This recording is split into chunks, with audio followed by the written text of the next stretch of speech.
Okay, everybody says you have to use professional lighting, blah, blah, blah, but this looks fine. Let me just see what this other light might look like.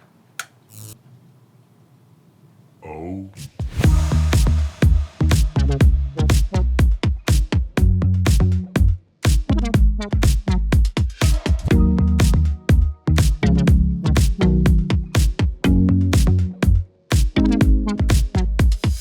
So I don't know about you guys, but that was a pretty drastic change in that image.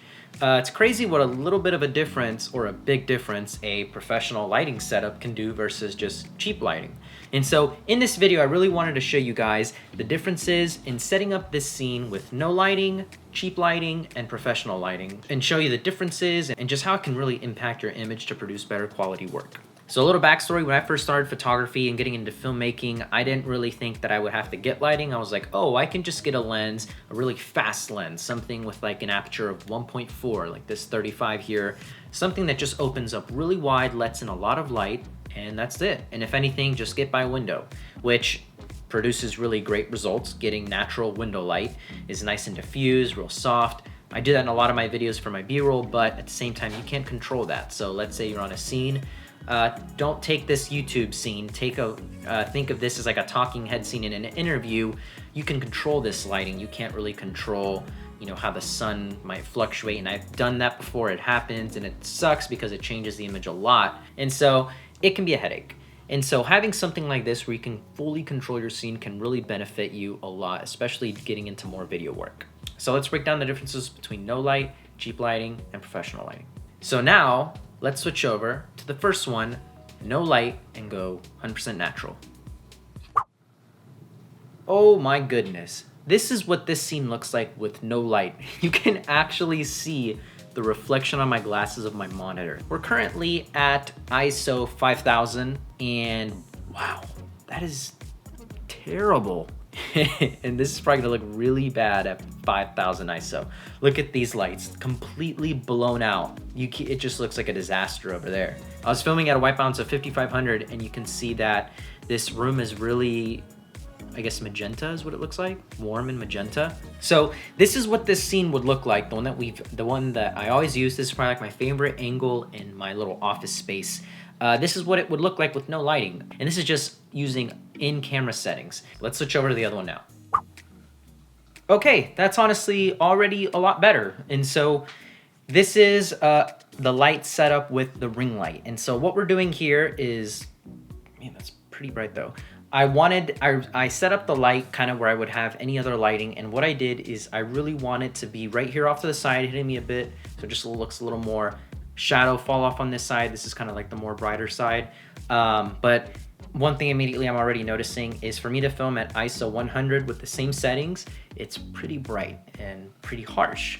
And on this ring light, I'll show this in the B-roll, but it has diffuser panels on it, which is, that's nice because it makes the light softer. Otherwise it would be harsher than it is. Either way, between the first image with no lighting and then now using this setup, this looks a lot better, especially if you mess with it, instead of having that, cinematic side lighting, if you just, angle it more like this right there, already looks a lot better. This is what you could do with a ring light, which it's not really intended for this. Like, it's that kind of like beauty look. I'll link all this stuff below. So just using that can look pretty nice. And so what I would honestly do is, that looks terrible, is bring the intensity of this light down. And I can't believe I'm doing this all in camera, not auto. Never film in ISO auto, it'll go crazy. Let's bring this up to ISO 250 and then bring down this. Now it's not as harsh. Here's kind of like the lit side. Here's more shadow fall off, and that looks pretty good. I can tell that the white balance still looks really off, and that's because this light is really magenta. I don't know if it's because of the diffuser panels or something, because it's definitely not daylight, especially because I'm filming right now at 5500. It's really magenta, kind of warm, and that's something that I don't like. But that's, again, something that you get with cheaper lighting. You're never gonna get, I keep staring at the monitor, sorry about that, I'm looking at the lighting. But that's something that you'll see with cheaper lighting. You're never gonna get really nice 100% accurate daylight, balanced. It might have like a weird tint to it like this. Honestly, I'd pick this setup 100% over the first one. That looked terrible, and this looks nicer. Now, let's switch over to the professional lighting setup now. Oh wow, that looks so much better. So here we have the Aputure 120D with their softbox, their light dome. The light looks real natural, real soft, real diffused, and that's gonna be because of this light dome that's diffusing on all the light, making it really soft on my face, not having harsh shadows. And look at the color temperature. This is on camera, doing nothing. It's at 5500. It looks really nice. And the light's hitting me nice. It looks really accurate, like the skin tones look really good. And the room looks really natural, you know? That's one of the big perks of using a lighting setup like this. So there you have it, guys. You can kind of see the difference of using a professional light versus a cheaper light setup, like the ring light and no lighting. So I've been playing with the Aputure 120D now for about a week and a half, and I've been using it for product photography, my videos, just a whole bunch of different stuff that I didn't really have the capabilities lighting-wise, and it's really impressive just because having that nice soft light to control your scene, being able to use the right settings on your camera that you want to use, not having to crank up your ISO and get a grainier, less quality image, makes a big difference. And so right now, this is a really simple setup. I have one light. It's just the Aputure 120D.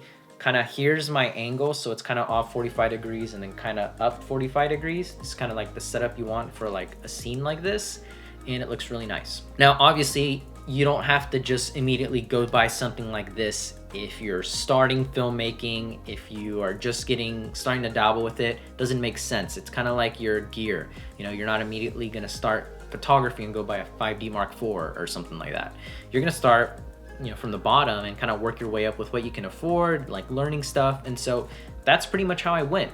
I didn't know anything about lighting, and I first thought I can just invest in a really good lens, which, you know, something like this is great too, because I'm filming on a 24 and it goes down to 1.4, and so I'm filming at 1.8 just to get a crispy depth between me and the background, but I'm not relying on that for my lighting. I'm using this to be the light source, and then just this to compress the image and use the settings that I want.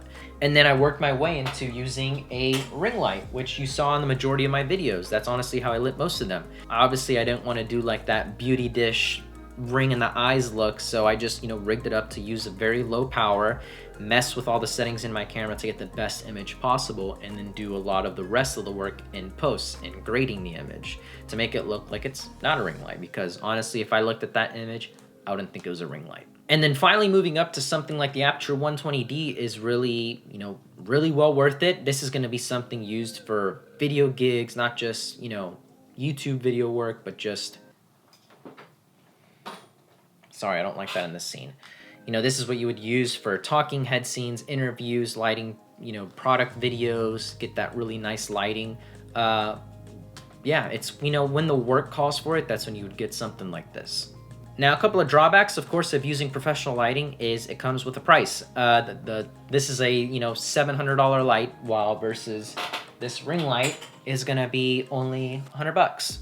You get that with the light stand, and you're looking at $120 for, you know, pretty decent lighting versus having no lighting.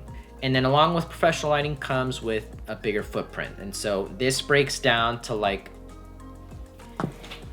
this is the Aputure lighting kit. This is where you store it. That's just for the light, not even the dome itself, so that comes in a separate case. So now you're looking at a lot of stuff. The power cables, the light stand, because you need a heavy duty light stand.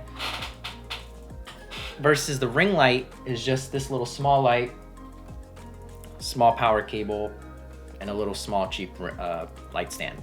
Well guys, that's pretty much it for this video. I hope you guys liked this little insight. So leave a like if you enjoyed, comment down your thoughts on what you think of lighting, professional lighting setups, and some other lights that maybe you're using to light your stuff. I'd love to know what you guys are using, and subscribe if you haven't already. I would love for you guys to be a part of my channel, and I'll see you guys in the next video.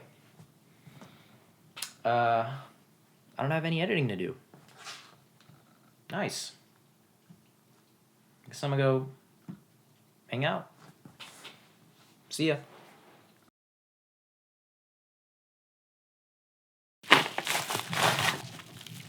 All right.